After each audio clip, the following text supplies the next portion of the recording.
മച്ചാമാരെ നിങ്ങൾ പ്രതീക്ഷിക്കാത്ത തരത്തിലുള്ള ഒരു കിടിലൻ ഓഫറുമായിട്ടാണ് നമ്മുടെ ഈ യാത്ര തുടങ്ങാൻ വേണ്ടി പോകുന്നത്. ആ ഓഫർ എന്താണെന്നല്ലേ അത് വഴിയേ പറഞ്ഞുതരാം. എനിവേ നിങ്ങൾ ഞെട്ടിക്കുന്ന ഒരു ഓഫറുമായിട്ടായിരിക്കും നമ്മുടെ യാത്ര വൈൻഡപ്പ് ചെയ്യാൻ വേണ്ടി പോകുന്നത്. ഇത് പ്രീ പ്ലാൻഡ് ആയിട്ടുള്ളൊരു ട്രിപ്പൊന്നുമല്ല. 2 ആഴ്ച മുമ്പ് എൻ്റെ ഒരു ഫ്രണ്ട് ഞങ്ങളുടെ ഫാമിലി ഗ്രൂപ്പിൽ ഒരു മെസ്സേജ് ഇട്ടു. ആ മെസ്സേജ് വേറെ ഒന്നുമല്ല, മഞ്ഞ് പെയ്യുന്ന ഒരു വീഡിയോ ആണ്, മഞ്ഞിൻ്റെ ഒരു വീഡിയോ ആയിരുന്നു. ആ മഞ്ഞിൻ്റെ വീഡിയോ രാവിലെ എണീറ്റപ്പോൾ കണ്ടിട്ടുള്ള ആദ്യത്തെ മെസ്സേജ് ആയിരുന്നു. ആ മെസ്സേജ് കണ്ടിട്ട് ഞാൻ 2 സുഹൃത്തുക്കളെ വിളിച്ചു. എടാ ഇവനെ വിളിച്ചു, പ്രജ മഞ്ഞ് കാണാൻ നീ വേണ്ടിയിട്ടുണ്ടോ? കാശ്മീരിൽ മഞ്ഞ് പെയ്യുന്നത് കാണാൻ വേണ്ടി വരുന്നുണ്ടോ? മഞ്ഞ് കാണണമെങ്കിൽ ജനുവരി പോകണം, വനുണ്ടോയെന്ന് ചോദിച്ചു. അപ്പോൾ എന്താ പറഞ്ഞത്? ആ പോയേക്കാം അല്ലേ.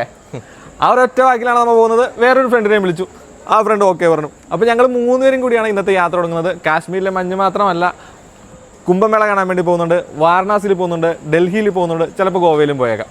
ഇതാണ് നമ്മുടെ പ്ലാന്. എറണാകുളം ജംഗ്ഷനിൽ നിന്നാണ് നമ്മുടെ യാത്ര തുടങ്ങുന്നത്. ഇന്ന് ജനുവരി 24. നമ്മുടെ യാത്ര എന്ന് വൈൻഡപ്പ് ചെയ്യുമെന്ന് അറിയില്ല, കാരണം ഞങ്ങൾ റിട്ടേൺ ടിക്കറ്റ് ബുക്ക് ചെയ്തിട്ടില്ല. പൈസ തീരുമ്പോൾ ഞങ്ങൾ തിരിച്ചു പോരും. അതാണ് പ്ലാൻ.